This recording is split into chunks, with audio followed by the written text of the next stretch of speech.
Bom dia, meus irmãos, que a graça do Senhor seja com todos. Abra sua Bíblia no livro do Gênesis, capítulo de número 22.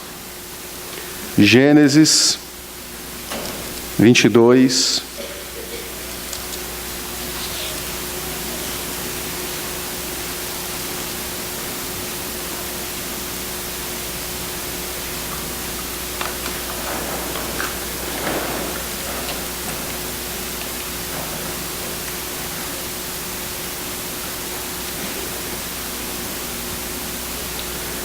Gênesis 22, nós vamos ler os versículos de 1 a 19.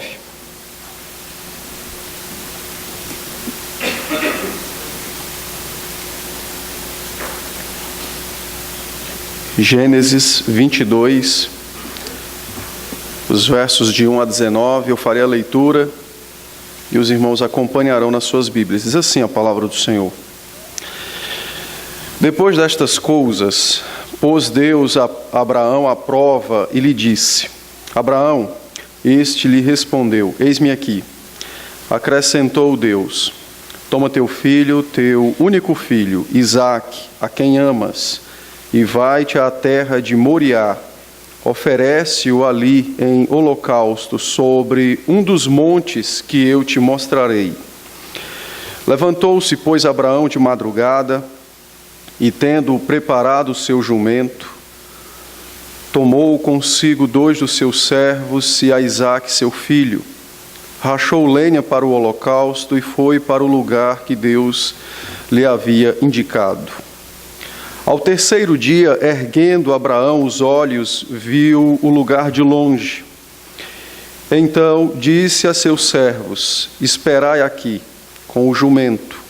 Eu e o rapaz iremos até lá, e, havendo adorado, voltaremos para junto de vós. Tomou Abraão a lenha do holocausto e a colocou sobre Isaque, seu filho. Ele, porém, levava nas mãos o fogo e o cutelo. Assim, caminhavam ambos juntos. Quando Isaque disse a Abraão, seu pai: Meu pai, respondeu Abraão: Eis-me aqui, meu filho. Perguntou-lhe Isaque: Eis o fogo e a lenha, mas onde está o cordeiro para o holocausto? Respondeu Abraão: Deus proverá para si, meu filho, o cordeiro para o holocausto. E seguiam ambos juntos. Chegaram ao lugar que Deus lhe havia designado. Ali edificou Abraão um altar. Sobre ele dispôs a lenha, amarrou Isaque, seu filho, e o deitou no altar, em cima da lenha. E, estendendo a mão, tomou o cutelo para imolar o filho. Mas do céu lhe bradou o anjo do Senhor: Abraão, Abraão. Ele respondeu: Eis-me aqui. Então lhe disse: Não estendas a mão sobre o rapaz e nada lhe faças, pois agora sei que temes a Deus, porquanto não me negaste o filho, o teu único filho. Tendo Abraão erguido os olhos, viu atrás de si um carneiro preso pelos chifres entre os arbustos. Tomou Abraão o carneiro e o ofereceu em holocausto, em lugar de seu filho. E pôs Abraão por nome aquele lugar: O Senhor proverá. Daí dizer-se até o dia de hoje: No monte do Senhor se proverá. Então do céu bradou pela segunda vez o anjo do Senhor a Abraão e disse: Jurei por mim mesmo, diz o Senhor, porquanto fizeste isso e não me negaste o teu único filho, que deveras te abençoarei e certamente multiplicarei a tua descendência, como as estrelas dos céus e como a areia na praia do mar. A tua descendência possuirá a cidade dos seus inimigos. Nela serão benditas todas as nações da terra, porquanto obedeceste à minha voz. Então voltou Abraão aos seus servos e juntos foram para Berseba, onde fixou residência. Vamos orar? Ó Senhor, dá-nos graça nesse santo momento, onde nós meditaremos na Tua Palavra, que do Teu alto e sublime trono, então, visite-nos, como sempre tem feito com o Teu Espírito, a fim de nos instruir e edificar nossa fé, dando-nos conhecimento de Ti mesmo e da Sua vontade para a nossa vida. Então, Senhor, recebe nossa adoração prestada até aqui e responde, ó Tu que estás nos céus, falando a cada um de nós e edificando-nos em Teu próprio Filho, rocha nossa, Senhor nosso. Em Cristo, então, Senhor, tem misericórdia de nós, especialmente desse Teu servo, que as minhas fraquezas, falhas, pecados não sejam impedimentos para que o Teu povo Te ouça, mas glorifica o Teu nome e edifica a Tua igreja, a noiva do Teu Filho, segundo o Teu querer, pois em Cristo oramos. Amém. Amém.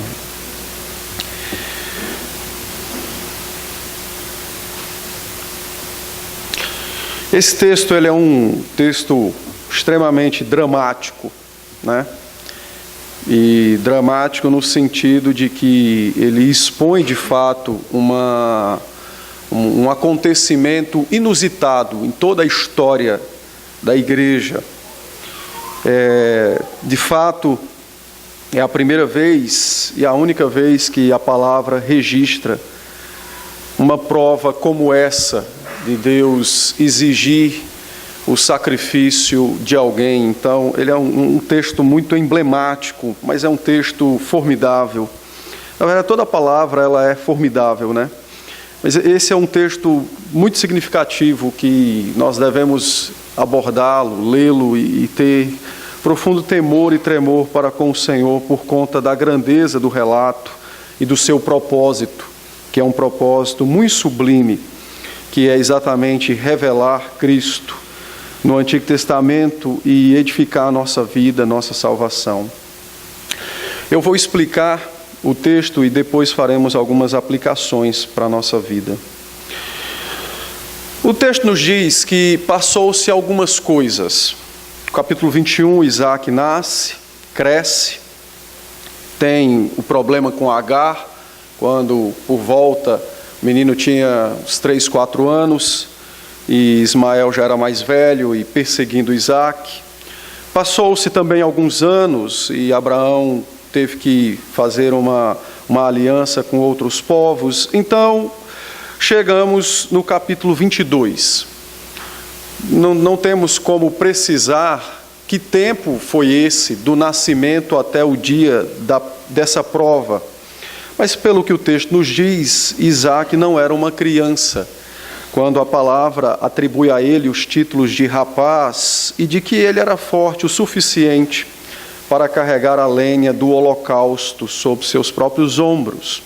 Então nós temos algum tempo depois do nascimento de Isaac, até o dia exato desse teste, dessa prova.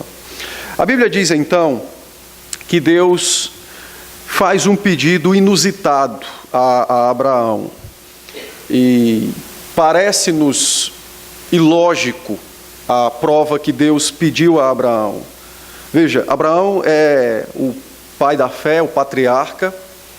Deus lhe prometeu uma descendência. Ele teve um filho com 100 anos de idade. E agora, quando parece que tudo se encaminha para o cumprimento dessa promessa, Deus lhe aparece e diz: eu quero que você mate o seu filho. A raiz da promessa. Eu quero que você sacrifique o seu filho, o descendente da promessa. Então, esse pedido parece meio ilógico, não é? E, de fato, pedir a um pai para sacrificar o seu próprio filho aumenta ainda mais o questionamento acerca da validade e do porquê daquela exigência. Entretanto, ainda que nos pareça ser extremamente ilógico o pedido que Deus fez a Abraão, e ainda que nos pareça ser algo extremamente doloroso, pois um pai iria tirar a vida do seu próprio filho, mas foi exatamente nesse texto, e foi exatamente nesse episódio, que Abraão mostrou a profundidade da sua fé e que ele verdadeiramente conheceu o Senhor Jesus Cristo. Eu não estou dizendo com isso que ele não cria antes nos outros capítulos, mas foi aqui que ele pôde entender o que significa a palavra graça. Foi exatamente nesse episódio que ele compreendeu, ainda que não estivesse vendo, o que nós hoje temos de forma bem palpável, a cruz de Cristo. Então, a ordem foi dada: sacrifica o teu filho. E nesse momento, então, o Senhor exigiu de Abraão uma consagração radical do seu coração. Deus exigiu uma obediência que não podia ser titubeada, não podia haver divisão no coração de Abraão. E isso é interessante porque revela o que Deus espera de mim e de você. Deus espera de nós e de todos aqueles que estão em aliança com Ele uma fé profunda, uma consagração radical. E a palavra vai dizer em diversos momentos de toda a revelação e por diversas formas, a palavra vai dizer que Deus faz ao seu povo também exigências de sacrifícios radicais como estes.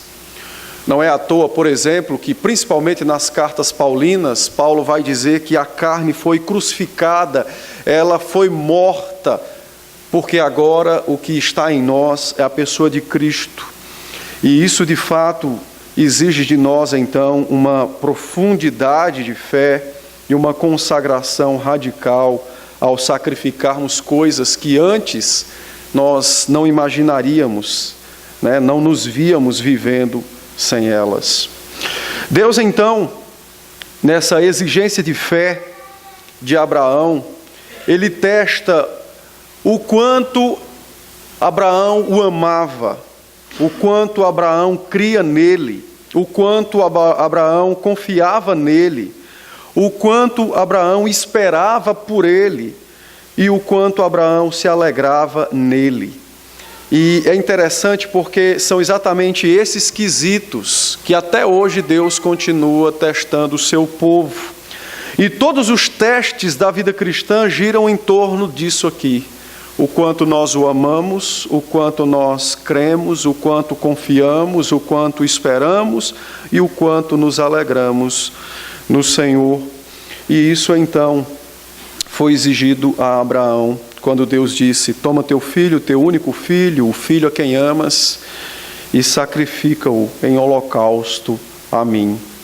Deus então esperava de Abraão, assim como espera de nós, que nós não tenhamos em nós outra coisa a não ser Ele, como sendo o centro da nossa estima e da nossa adoração. E aqui cabe-nos uma reflexão. E nós precisamos fazer isso, porque ao longo da vida é possível que Deus faça essas exigências a nós. O que é que você tem de mais estimado no coração, que se Deus disser sacrifica, você se encontraria na mesma situação que Abraão? Diante de algo extremamente difícil, de um pedido muito doloroso, de uma situação espinhosa. O que é que está em nós? O que nós estimamos? Ainda que não seja um filho, a esposa, mas o que é que você estima? Que talvez Deus exija de você que você abandone isso, sacrifique isso, e que tal tipo de exigência se comparasse a exigir a morte do seu próprio filho. Pense aí, porque ao longo da vida o Senhor vai nos mostrando aquilo que nós estimamos. E todas as vezes que alguma coisa é estimada por nós além de Cristo, então Deus pede que nós sacrifiquemos isso. Porque a lei se resume em 2 mandamentos, e o primeiro deles é estimar a Deus acima de todas as coisas. Não é fácil esse exame, mas nós podemos orar e pedir graça ao Senhor, para que o Espírito nos dê coragem de sondar nosso próprio coração e podermos diagnosticar, pela ação do Espírito, o que tem ocupado nosso coração mais do que o Senhor, o que nós estimamos mais do que o próprio Senhor. O texto prossegue então e nos diz a Escritura, no verso 1, quando Moisés, instruído pelo Espírito, faz questão de revelar-nos que Deus pôs Abraão à prova. Isso é importante entendermos. É bem verdade que quando Deus falou a Abraão pedindo seu filho, Abraão não sabia que estava sendo provado. Sabia que estava passando por uma situação, mas ele não sabia o desfecho final daquela prova. Porém, quando Deus registra que isso era um teste de fé, Deus está ensinando ao seu povo que Ele não exige sacrifícios humanos. As nações pagãs, os deuses pagãos ao redor de Israel fazia tal tipo de exigência. Os povos pagãos cultuavam seus deuses, sacrificando seus filhos. Mas o propósito, conforme o texto descreve-nos, não é de fato na morte de Isaque, mas sim na experiência profunda que Abraão e Isaque teriam em confiar e depender do Senhor. Então é importante entendermos, e por isso Moisés registra-nos que era uma prova, para que nós não achemos que Deus vai, como os ídolos pagãos, exigir sacrifícios humanos. É bem verdade que a prova é extremamente chocante, mas o objetivo da prova, conforme o tamanho dela mesma, foi fazer Abraão ser o pai da fé. E por isso o seu nome entraria na história do povo de Deus, como sendo aquele que conheceu a justificação, ainda que o seu justificador não tivesse vindo a este mundo. Então, o texto quer que nós saibamos que se trata de uma prova e de que Deus não faz pedidos dessa natureza para que matemos pessoas, mas sim para que sacrifiquemos as pessoas quando elas ocupam o nosso coração, e não para sacrificar a pessoa em si, mas sim o amor que temos para com elas, se forem amores, o amor maior do que aquele que nós devotamos ao Senhor. A exigência então foi tomar o seu filho, seu único filho. Perceba a ênfase no verso 2, teu único filho. Toma teu filho, teu único filho, Isaque, a quem amas. O sacrifício que Abraão deveria prestar ao Senhor não era de um cordeiro, não era de um boi, mas era de Isaque, seu filho. E a ênfase é dada exatamente para mostrar o grau da dificuldade. Observe que Abraão deveria sacrificar ao Senhor. Ele iria sacrificar Isaque, seu único filho. E o sacrifício implicava que Abraão cortaria a garganta do seu filho com um cutelo, uma faca, numa espécie de foice. E depois, então, de cortar a garganta do seu filho, ele teria que atear fogo à lenha e assistir o fogo queimar o seu filho em honra a Deus. E ainda com todo este horror diante dos seus olhos, seu coração deveria manter-se reverente em devoção. E seus olhos, ainda que pudesse marejar e chorar a morte de seu filho, mas dos seus lábios deveria então ser entoado algo que servisse para o louvor de Deus. O sacrifício não é tão simples como se imagina, a exigência é extremamente pesada, e a ordem que o Senhor lhe deu foi esta: toma teu filho, teu único filho, e o sacrifique. Toma teu filho e oferece-o em holocausto. Deus especifica o modo pelo qual o menino deveria ser morto e como a oferta deveria ser apresentada. Somada a esta exigência, Deus ainda faz outra exigência, quando diz a Abraão: o culto não pode ser aqui, nem aonde você escolher. Você deve se dirigir para as montanhas na terra de Moriá, mais ou menos 80 quilômetros de onde Abraão estava. E você deve percorrer o caminho andando com o seu filho, levando a lenha, e todas estas coisas certamente se passariam na mente de Abraão. O texto então nos diz que, de fato, diante de toda esta grande exigência, Abraão levantou-se pela manhã, bem cedo, de madrugada, preparou o jumento, rachou a lenha e orquestrou tudo o que era necessário para o sacrifício. Ele não se demorou em obedecer. E a ordem bíblica, agora, ela encontra, não um contraste, mas como que um eco no verso 3, quando mostra que ele não se demorou em obedecer. No verso 4, perdão, mas não se demorou em obedecer, mas ele logo buscou praticar aquilo que Deus lhe havia ordenado. O verso 4 não mostra um homem que se dispõe a obedecer pela sua própria força, mas no verso 4 se dispõe um homem que olha exatamente para o Deus que lhe fez a exigência. E a ideia do verso 4, então, é fazer com que nós percebamos como de fato, o verso 4, né, quando ele levanta de madrugada e sai, verso 3. A ideia então é mostrar como de fato Abraão, não se demorando em obedecer, mas olhando para o Deus que lhe fez a exigência, compreendeu que de fato, se Deus fez tal tipo de exigência, então certamente Deus teria algum tipo de solução misteriosa, milagrosa, para o tamanho daquela exigência. Abraão, então, segundo o verso 3, tem a sua fé realçada, e a ideia é exatamente essa: ensinar ao povo de Deus que Deus jamais nos fará algum pedido do qual isso não sirva para a nossa fé, para nosso bem, para nosso crescimento e relacionamento com o Senhor. Então, aquele homem não obedeceu por confiar em si mesmo, mas por olhar para o Deus que lhe havia feito tal exigência. E então ele partiu e levou então a cabo o desejo de cumprir o que o Senhor lhe havia designado. No verso 4 diz o texto então que 3 dias se passaram, e de longe ele viu as montanhas de Moriá. E a expressão usada por Moisés para dizer que passou-se 3 dias é exatamente para nos ensinar que Abraão agiu com fé e não precipitadamente.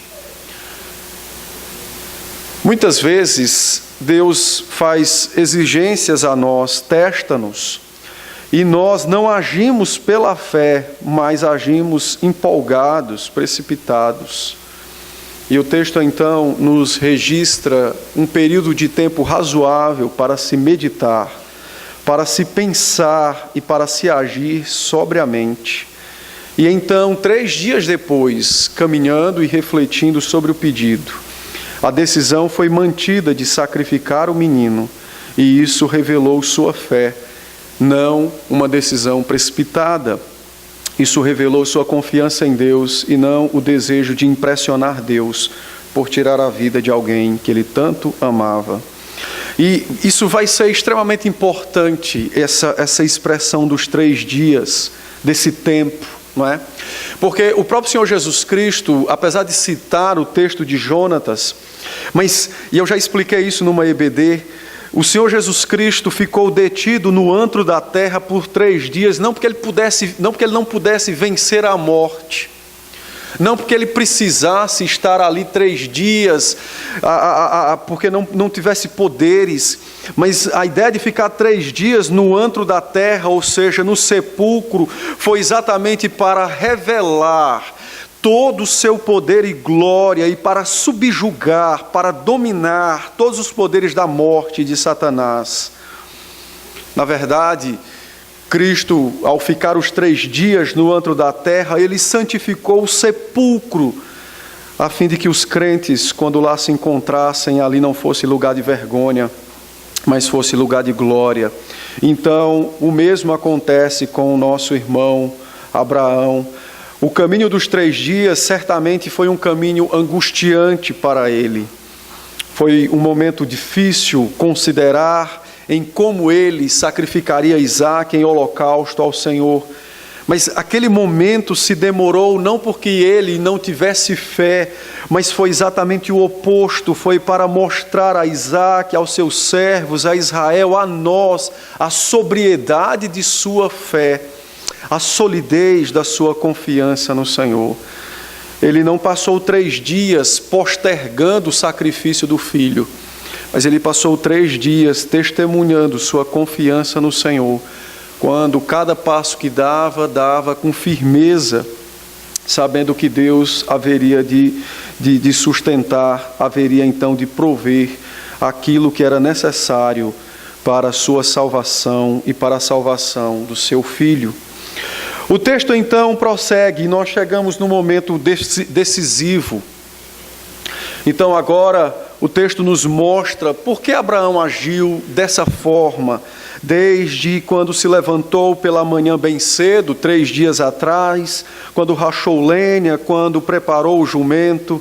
E então agora o texto nos diz no verso 5, quando ele disse aos seus servos: esperem aqui. Ele viu de longe as montanhas, então ele parou os seus servos, ordenou que esperassem ali, entregou o jumento aos cuidados dos seus servos, tomou a lenha, colocou sobre os ombros de Isaque, e então disse: esperem aqui, eu irei com ele adorar o Senhor, e depois de ter prestado culto, nós voltaremos para junto de vós.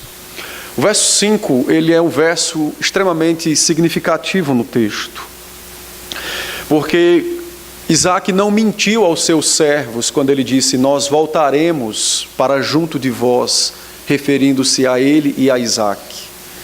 Ele não estava cogitando hipoteticamente não sacrificar o seu filho.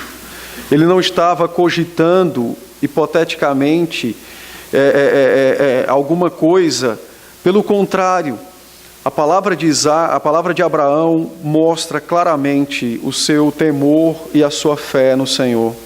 Os irmãos devem lembrar que no capítulo 21, no versículo de número 12, o Senhor disse a Abraão que em Isaque seria chamado a sua descendência. Capítulo 21, verso de número 12 de Gênesis. Abraão lembrou dessa promessa. Abraão trouxe ao seu coração a promessa de que, de fato, a grande descendência prometida por Deus a ele seria chamada em Isaque. E então, quando ele disse: fique aqui e nos espere, porque nós iremos adorar e voltar, ele não mentiu, mas ele creu de fato nessa promessa. E o que ele fez foi exatamente harmonizar, ou seja, ligar, juntar a promessa com a ordem para sacrificar o menino. Então ele entendeu que Deus havia feito uma promessa e ele não podia mentir, Deus não pode mentir. A sua descendência seria chamada de fato em Isaque, e ele então viu do outro lado a ordem para sacrificar, e ele creu que de fato Deus cumpriria a promessa. E então ele cria na verdade que ainda que ele matasse o menino, Deus o traria de volta a este mundo para cumprir sua promessa.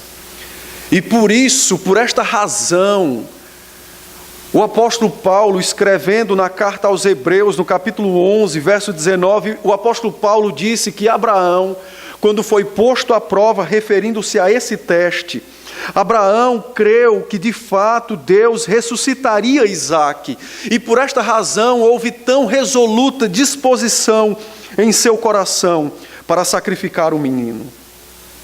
Ele ligou a promessa com a ordem para o sacrifício, e a conclusão não poderia ser outra senão que Deus o traria de volta a este mundo. Ele receberia de volta o menino vivo, ele haveria então de ser ressuscitado. E no Novo Testamento, ainda que nesse texto não nos diga isso, né, que ele cria na ressurreição, mas o Novo Testamento nos ensina o que se passou no coração daquele crente no dia daquela prova. Ele verdadeiramente entendeu que Deus era poderoso para ressuscitar mortos, e ele compreendeu isso quando juntou a promessa com a ordem para sacrificar. Por isso ele disse aos seus servos: nós vamos adorar e nós voltaremos para junto de vós. E ele não mentiu quando ele disse isso. Pelo contrário, aquilo foi de fato um testemunho verbal e explícito de sua fé. Ele de fato anunciou àqueles homens, aos seus servos, o que Deus faria. Ainda que ele não tivesse visto, ele disse o que Deus faria. Deus vai ressuscitar o menino, ainda que eu lhe corte a garganta, Deus o trará de volta a este mundo. E então o texto prossegue. E nos versos de 6 a 8, então, segue agora os passos dramáticos. Pouca coisa faltava para o sacrifício. E à medida que eles vão se aproximando da montanha de Moriá, Isaque começa então a raciocinar. E Isaque pergunta ao seu pai: meu pai, nós temos a lenha para o holocausto, porque aquele que fosse sacrificado deveria ser queimado. Nós temos o lugar para o holocausto. Nós faremos o altar para o holocausto, mas nos falta a vítima do holocausto. E perguntou então ao seu pai: aonde está o cordeiro para o holocausto? Eu creio que essa pergunta deve ter sido muito difícil para Abraão responder. Mas ao mesmo tempo, essa pergunta, ela nos ensina a doutrina, o ensino bíblico presente no coração de Isaque. Porque ele sabia que era um holocausto que deveria ser sacrificado. No verso de número 7, aonde está o cordeiro para o holocausto?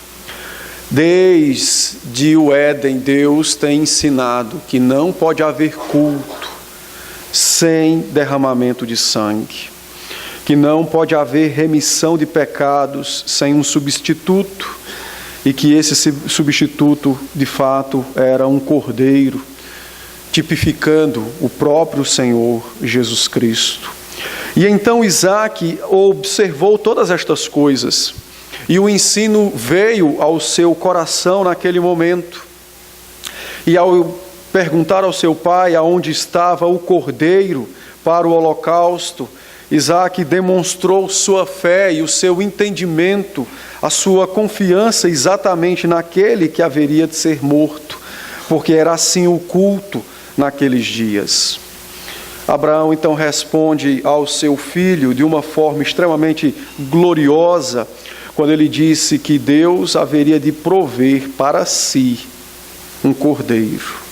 Deus haverá de prover para si um cordeiro, versículo de número 8. E essa expressão, Deus proverá para si, meu filho, o cordeiro, é a mesma expressão que o apóstolo Paulo toma no capítulo 8 de Romanos, quando diz: aquele que não poupou seu próprio filho, antes o entregou por nós. O texto, de fato, de Gênesis é em hebraico, e o texto de Romanos é em grego. Mas os irmãos devem lembrar que o Antigo Testamento foi traduzido do hebraico para o grego. Então, na Septuaginta, quando os tradutores da Septuaginta escreveram esse texto, a expressão usada foi a mesma que Paulo usaria algum tempo depois para dizer: aquele que não poupou o seu próprio filho, antes o entregou por nós. Agora Abraão nos diz: Deus proverá para si, para ele mesmo, um cordeiro. Desta forma, então, ele manifesta a sua confiança. E o que é mais interessante, além de confiar e de esperar em Deus, Abraão mostra ao seu filho Isaque e a nós de que maneira Deus cumpriria a sua promessa de abençoar as nações por intermédio dele, Abraão, do Isaque e de toda a descendência. Deus haveria de abençoar o mundo através dessa promessa, provendo para si um cordeiro que morresse em favor de todos aqueles que, mundo afora, haveriam de ser salvos.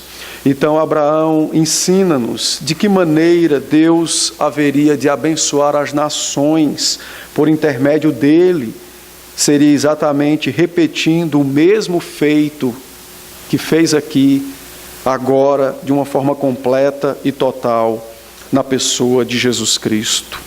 Por intermédio, então, desse Cordeiro substituto, que Deus proveu para si, os homens seriam salvos da morte, como naquele dia Isaque foi salvo da morte. O Senhor proverá, disse Abraão, expressando sua confiança, sua esperança, e o Espírito falando por sua boca, nos instruindo e nos ensinando de que maneira Deus haveria de nos salvar do inferno. Seria exatamente provendo para si um cordeiro para o holocausto. O texto prossegue, e eles chegam então ao lugar indicado, verso de número 9. E Abraão então constrói um altar com pedras que ali estavam. Ele arrumou a lenha sobre o altar. E então, agora, no momento um pouco mais dramático, ele precisa amarrar o seu filho Isaque e contar que ele era o cordeiro que Deus havia exigido. O texto nos diz então que ele amarrou o seu filho, verso 9, e o deitou sobre a lenha. E quando tomou a faca então para sacrificar Isaque, então algo extremamente milagroso e sobrenatural, glorioso da parte de Deus aconteceu. O anjo bradou, interrompendo o sacrifício. Note um detalhe no texto. Isaque foi amarrado por um homem de mais de 100 anos de idade. Isaque era um jovem que possuía força física suficiente para subir as montanhas do Monte Moriá, as montanhas que ficavam ao redor desse monte. E Isaque se deixou então ser amarrado. O texto não nos registra que ele resistiu ao seu pai. E isso implicou que Isaque também creu na promessa do Senhor, feita por boca de seu pai, pouco tempo antes, no verso 8. O Senhor proverá para si um cordeiro. Naquele momento, então, a prova, de fato, para Abraão, tornou-se também prova para Isaque. E é por esta razão que estes homens conheceram Cristo sem que os seus olhos o vissem, porque compreenderam de que maneira eles e nós seríamos salvos do inferno, do pecado, da ira, não apenas da morte física, mas de todo tipo de morte. Seria por meio da substituição. Um cordeiro seria provido por Deus em nosso favor e em nosso lugar. O texto então diz que o menino creu, se deixou ser amarrado, se deixou ser deitado sobre a lenha, e então, quando seu pai, disposto a sacrificá-lo, tomou o cutelo, do alto e sublime céus, o Senhor Jesus Cristo falou a Isaque e disse: não mate a criança, não estenda a mão sobre o rapaz, porque agora sei que temes a Deus. Então, verso 12, não precisa sacrificar o teu filho, o teu único filho. Essa expressão no verso 12, agora sei que temes a Deus, ela é uma expressão extremamente significativa nas Escrituras. Deus não precisa saber que nós tememos a Ele por meio de provas. Os irmãos precisam se lembrar que Deus é onisciente e Ele esquadrinha o coração e a alma de todos aqueles que habitam na face da terra, sejam seus ou não. Deus não precisaria de uma prova para saber que Abraão o temia e o amava.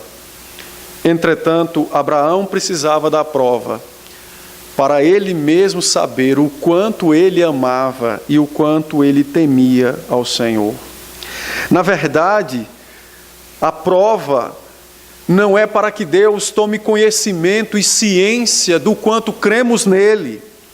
Na verdade, a prova é para sabermos nós mesmos o quanto nós o amamos, o quanto nós cremos no Senhor, como e o quão está firme a nossa fé no Senhor. Quando Abraão, assim como nós, a igreja de um modo em geral, tomamos conhecimento pelas provas da vida, que tememos ao Senhor, não é para que Deus saiba que o tememos, mas é para que nós sejamos cientes e cada vez mais conscientes da realidade da presença de Deus em nossa própria vida. A ideia do texto foi dar a Abraão conhecimento do quanto ele amava o Senhor. Ele amava a Deus mais do que a Isaque, seu filho. E é exatamente isso que Deus faz conosco todos os dias da nossa vida, quando Ele nos prova. É para sabermos, nós mesmos sabermos, o que há no nosso coração e qual a intensidade do nosso amor e da nossa fé para com o Senhor. Deus pôs Abraão e Isaque à prova, a fim de que eles pudessem revelar a eles mesmos os seus próprios corações. E a prova é exatamente esta. A prova não é para falharmos, a prova é para sermos aprovados, revelando a nós mesmos aquilo que se passa em nosso coração. Deus então mostrou a Abraão o quanto ele, Abraão, temia ao Senhor. Deus mostrou a Isaque o quanto ele, Isaque, creu na promessa: o Senhor proverá um cordeiro para si. Agora, aqueles homens, ainda que pecadores, mas eles sabiam o quanto eles amavam e temiam ao Senhor. Eles agora puderam perceber, entender com seus próprios corações, quando estes corações foram trazidos para fora, eles puderam ver que a razão de sua obediência não era superstição, nem muito menos uma fé cega como dos povos pagãos ao seu redor, mas porque eles haviam encontrado o Deus verdadeiro, o único Deus verdadeiro. As provas, meus irmãos, são de fato poderosos instrumentos nas mãos do Senhor para revelar nossa fé, nosso temor, nosso amor, nossa obediência e o quanto nós conhecemos a Deus. As provas não são para Deus saber o que se passa no interior de nossas almas. As provas são para que nós enxerguemos dentro de nós mesmos, no mais profundo de nossas almas, o que é que lá existe. As provas são exatamente aquilo que Deus usa para fortalecer a fé, mostrando ao próprio crente a presença real dessa fé dentro dele. As provas não são para que Deus testifique e tome conhecimento como se não soubesse do que há em nós. Pelo contrário, as provas são para trazer o que está mais oculto em nossa alma, aos nossos olhos, para que de fato nós nos entreguemos ainda mais ao Senhor. Certamente que Abraão e Isaque agora puderam perceber que estavam num teste. Certamente agora eles puderam perceber que haviam sido aprovados. E certamente agora aqueles dois irmãos nossos puderam amar o Senhor ainda mais do que antes, porque agora viram o poder de Deus, porque agora viram a salvação de Deus, porque agora viram de fato a presença real, gloriosa do Senhor ao lado deles. Antes, eles não sabiam que estavam num teste, mas certamente, depois dessa intervenção, eles puderam perceber a prova em que haviam sido colocados e puderam compreender de que maneira haveria de salvar-nos. Seria provendo para si um cordeiro, ainda que este cordeiro tivesse que ser o próprio Filho de Deus, o seu único filho, o amado de sua alma. Mas certamente agora eles entenderam o que é que significa graça salvadora.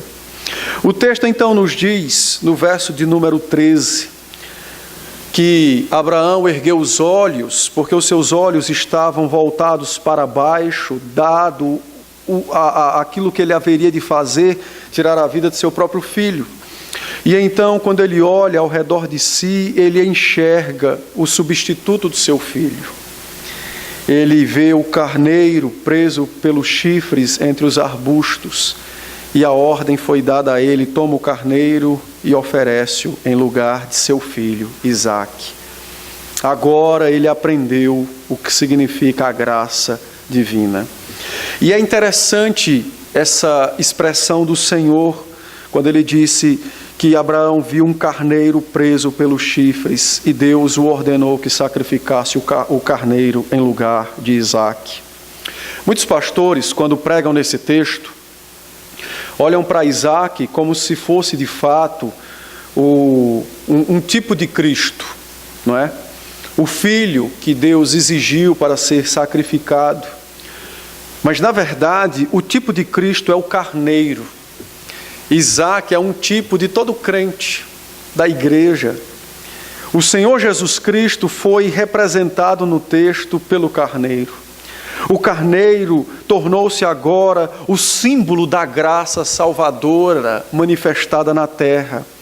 Agora, verdadeiramente, de forma real e palpável, Abraão experimentou a graça da substituição, quando ele desatou os nós das cordas que havia colocado sobre o seu filho, e agora, tomando o cordeiro, o deita sobre o altar, o mesmo altar que segundos atrás estava seu filho Isaque.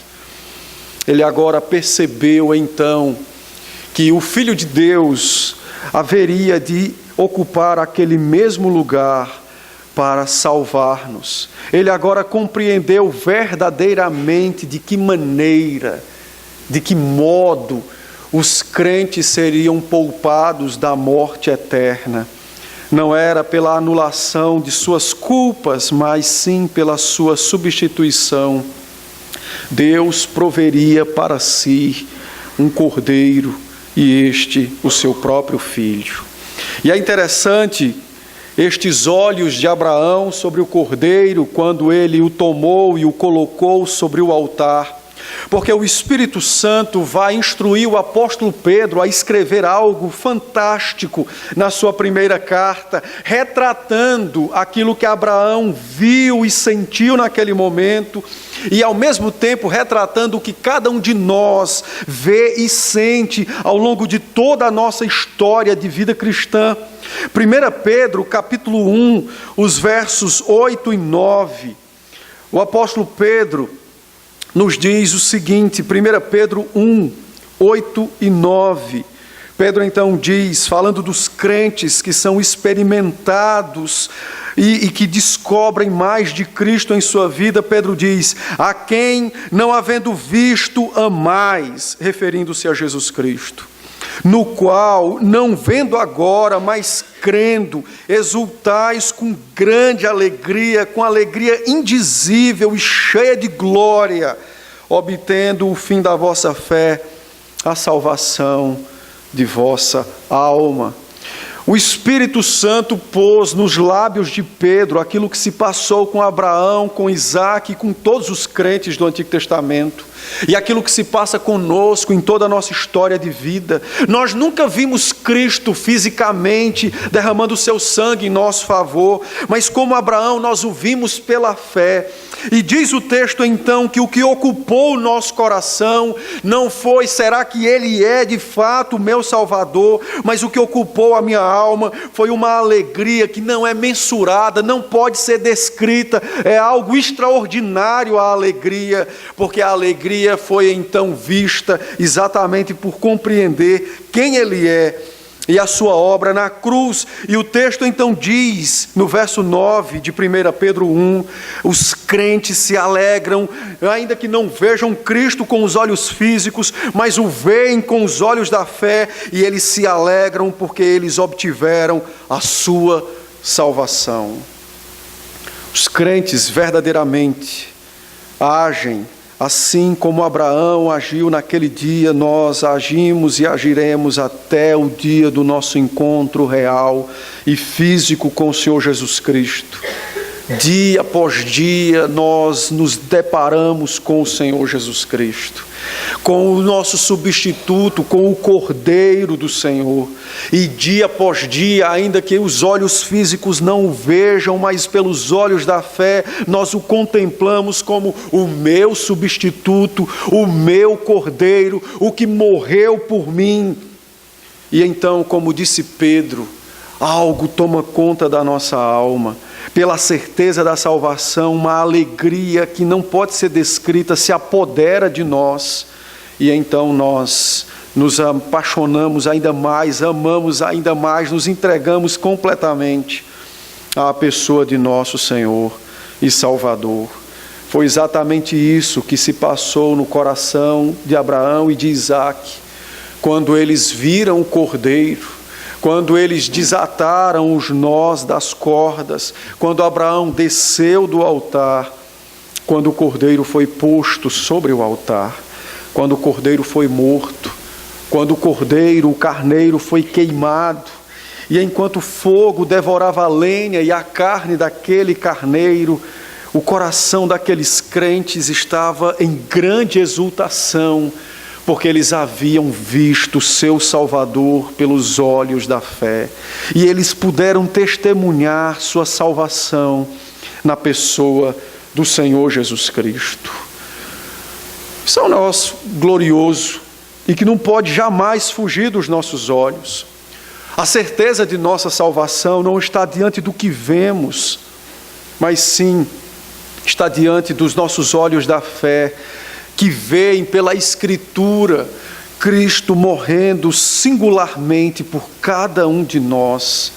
O sangue foi vertido particularmente por mim, eu preciso crer desta forma para de fato compreender e receber toda a alegria da salvação. O Cordeiro então foi provido por Deus. E o que é interessante é porque a terra de Moriá futuramente seria Jerusalém, a terra aonde Davi construiu a casa real e o tabernáculo do Senhor, aonde Salomão edificaria o templo, seria na montanha de Moriá, e seria exatamente naquele lugar que Deus havia pronunciado por boca de Moisés, 400 anos antes do templo ser erguido, quando Deus disse que naquele lugar haveriam de ser oferecidos todos os dias, continuamente, até a vinda do Cordeiro perfeito, um único Cordeiro, sacrificado pela manhã e pela tarde, mostrando ao povo de Israel que, de fato, no monte do Senhor se proverá. E no monte do Senhor, dia após dia, desde o estabelecimento da saída do povo do Egito, até a vinda de Cristo, nunca faltou um cordeiro para ser morto, ensinando ao povo de que no monte do Senhor se proverá, e a provisão não é outra senão a salvação de todo aquele que crê. Não podemos esquecer desta verdade. Quando o povo de Israel ouviu esse relato da prova de Abraão, o povo já estava no deserto, eles já haviam saído do Egito. O povo saiu do deserto, o povo saiu do Egito, estava no deserto. E quando o povo de Israel ouviu esse relato do que Deus havia feito a Abraão e de como Deus havia provido um carneiro, um cordeiro adulto para substituir a vida de Isaque, imediatamente o coração dos crentes em Israel se ligou à Páscoa, quando um cordeiro foi morto para salvar todo o primogênito de Israel. Os primogênitos, conforme registra Êxodo 12, haveriam de ser salvos quando o sangue do cordeiro fosse de fato passado nos umbrais, nas portas das casas.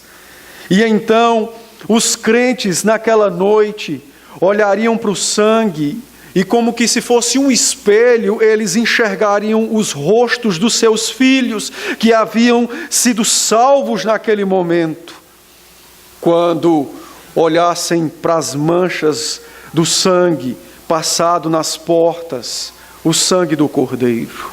E isso então agora se ligou ao sangue do Cordeiro que escorreu pela lenha que foi queimada naquele dia para a salvação de Isaque. Isaque também viu a mesma coisa que aqueles crentes, ao olhar o Cordeiro sendo consumido pelo fogo e o seu sangue sendo derramado por sobre a lenha. Isaque tinha que ver como que num espelho o seu próprio reflexo. Ele, na verdade, deveria ver a si próprio vivo quando olhasse para o seu substituto morto. E isso é graça, graça substitutiva. O texto então nos diz que por esta razão Deus estabelece então a Páscoa, a fim de ensinar ao seu povo que não pode haver salvação se um cordeiro não for morto para expiar o pecado dos homens. E quando você chega agora no Novo Testamento, especificamente em João capítulo 1, 29, eu não vou ler o texto, vou citá-lo de cor.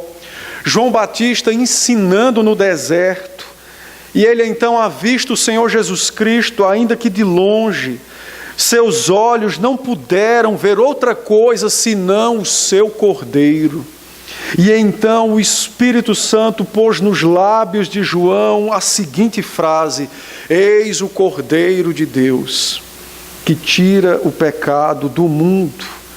E João então, ao apontar para Cristo e dizer que Cristo era o Cordeiro, veio à sua memória tanto o sacrifício pascal quanto o Cordeiro que salvou Isaque, o filho da promessa. E o próprio Senhor Jesus Cristo, em João 3,16, ele diz: eu sou o Cordeiro dado para que o mundo tenha vida, e todo aquele que crê, este recebe de mim salvação. O texto finaliza então com uma reafirmação da promessa. E então Deus diz a Abraão segunda vez: jurei por mim mesmo, diz o Senhor, porquanto fizeste isto e não me negaste teu único filho, verso 16, verso 17, deveras te abençoarei, te multiplicarei, e a sua descendência será incontável, será como as estrelas que estão nos céus e como a areia nas praias do mar, e não haverá inimigo nenhum que possa te vencer. As mesmas palavras de Cristo, que as portas do inferno não prevaleceriam contra a sua igreja.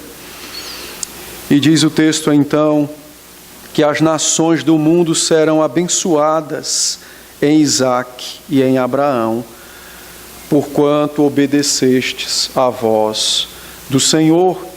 E o apóstolo Paulo, olhando todas estas verdades, em 2 Coríntios capítulo 5, de 17 a 21, Paulo então diz que Cristo se fez maldição em nosso lugar, se fez pobre para nos tornar ricos da graça de Deus, sofreu juízo para que nós tivéssemos vida, e vida plena e completa em nosso substituto, o Senhor Jesus Cristo.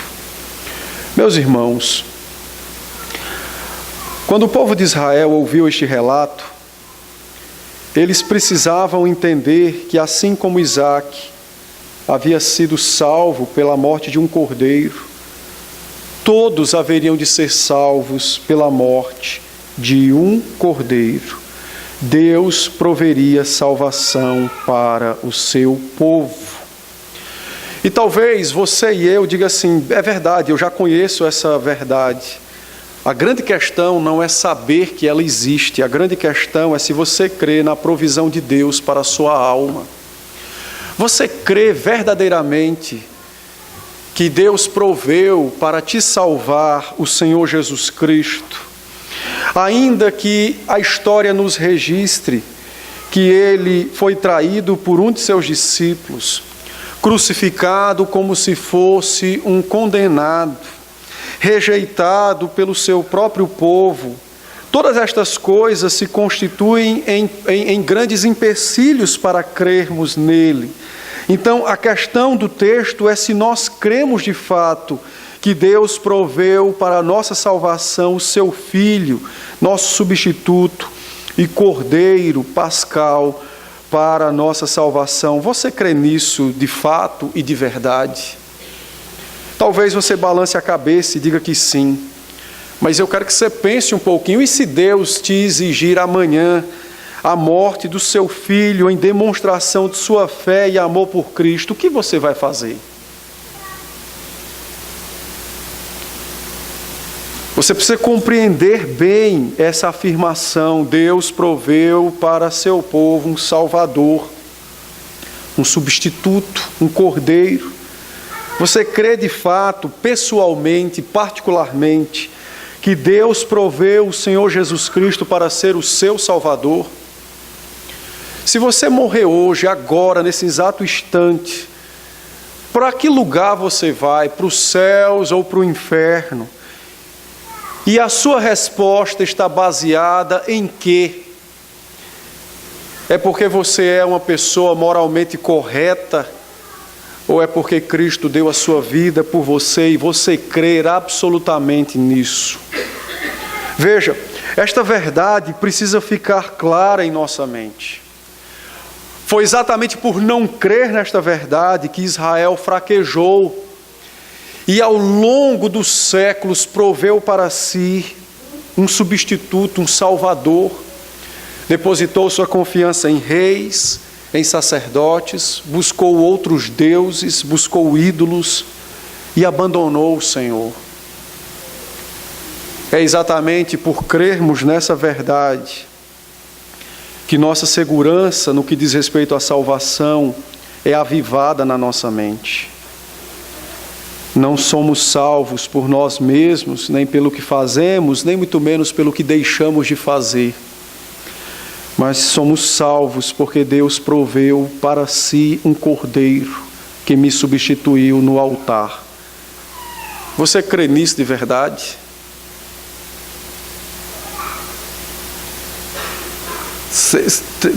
Nós temos que pensar sobre estas coisas de um modo cada vez mais palpável.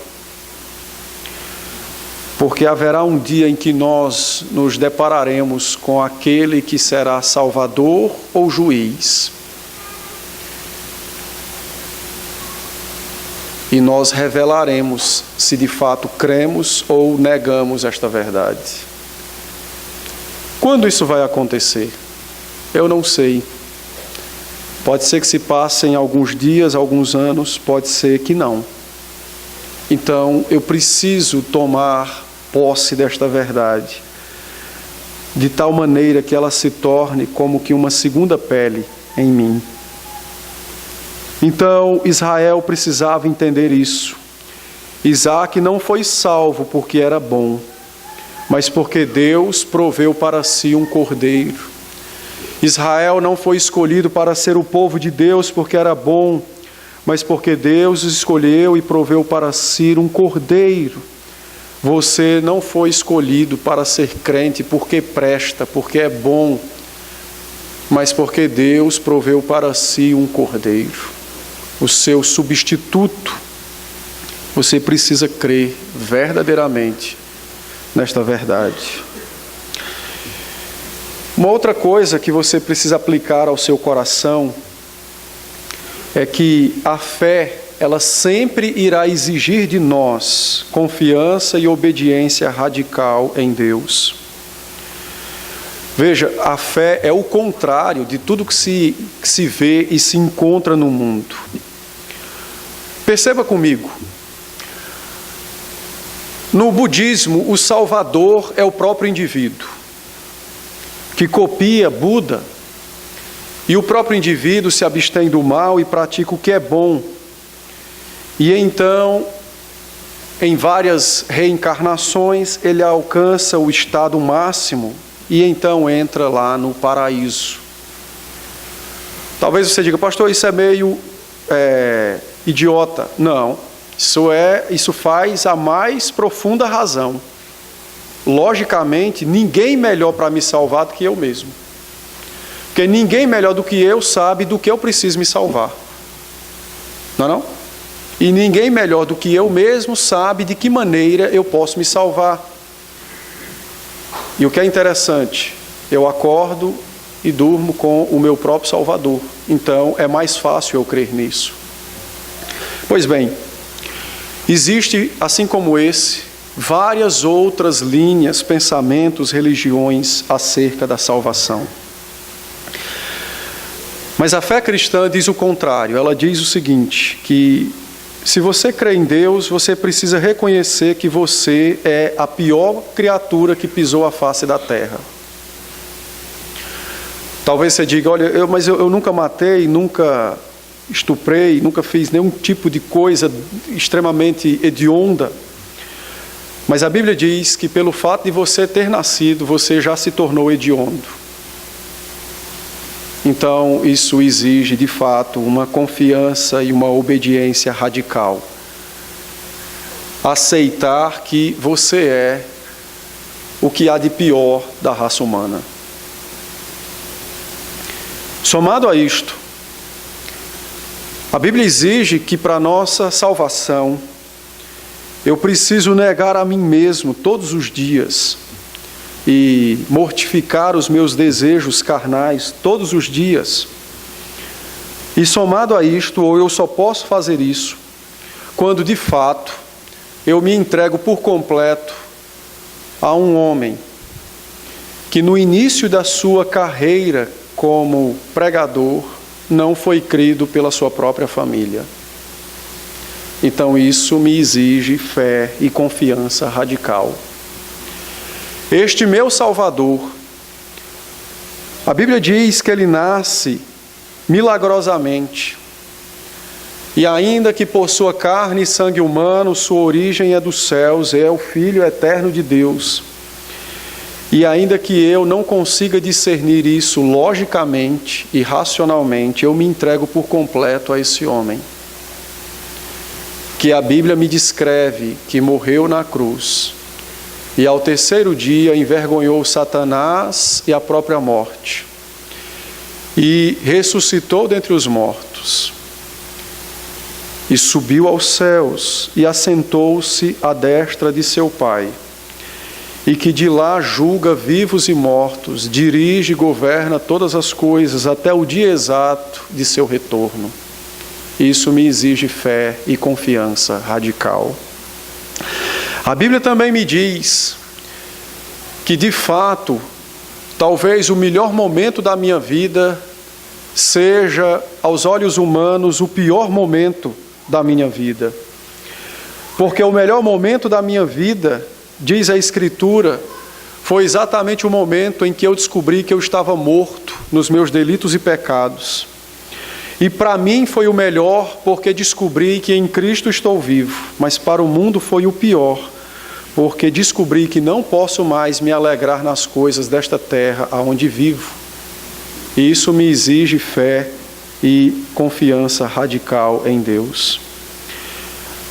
A fé, meus irmãos, não se expressa num mero dizer que tem Cristo como um Salvador, mas a fé se expressa verdadeiramente e radicalmente quando nós confiamos e obedecemos ao Senhor, porque tudo isto é verdade.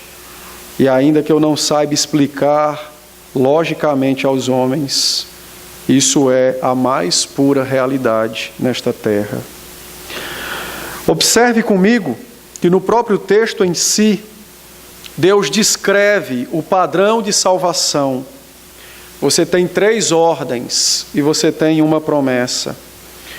Deus disse a Abraão: toma o menino, vai a Moriá e sacrifica-o. Se você pegar essas 3 ordens e trouxer para as palavras do Novo Testamento, significa tomar fé, vai obedecer, sacrificar, esperança, salvação. E quando este padrão é aplicado em nossa vida, então, ao final, nós ouviremos a doce voz de Cristo nos versos finais, reafirmando a promessa, dizendo: multiplicarei sobremodo a tua descendência. Então, isso diariamente deve ser experimentado por nós. Fé, obediência, esperança. Isso nos levará a essa fé radical, a essa esperança radical. Se um desses itens não faz parte da sua vida, você precisa examinar o seu cristianismo. Talvez você queira tomar, mas não queira obedecer. Talvez você queira tomar e ir, mas não quer sacrificar.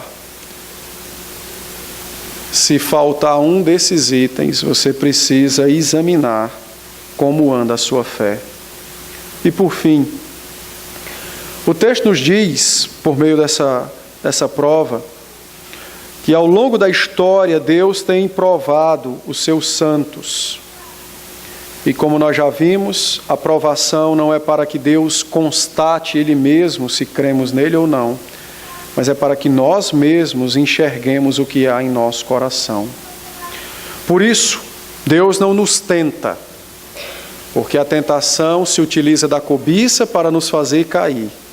A prova se utiliza das promessas e da palavra para nos fazer crer. Então, dia após dia, Deus tem posto provas ao longo da nossa caminhada cristã. E o objetivo dessas provas é demonstrar quem nós somos: crentes ou descrentes, crentes ou aqueles que desconfiam no Senhor. Então, a prova visa mostrar quem nós somos. E talvez você se pergunte: e como eu vou saber o que eu sou, pastor? A resposta é simples: o que você fizer demonstrará o que você é e o que você crê. Meu desejo é que, de posse desta verdade do texto, nossa confiança em nosso Salvador seja sobremaneira estabelecida. E que não importa o que Deus nos dê para experimentar no dia de amanhã, que nós nos lembremos dessas verdades, para demonstrar o que somos, mediante aquilo que nós faremos. Que o Senhor vos abençoe. Vamos nos preparar.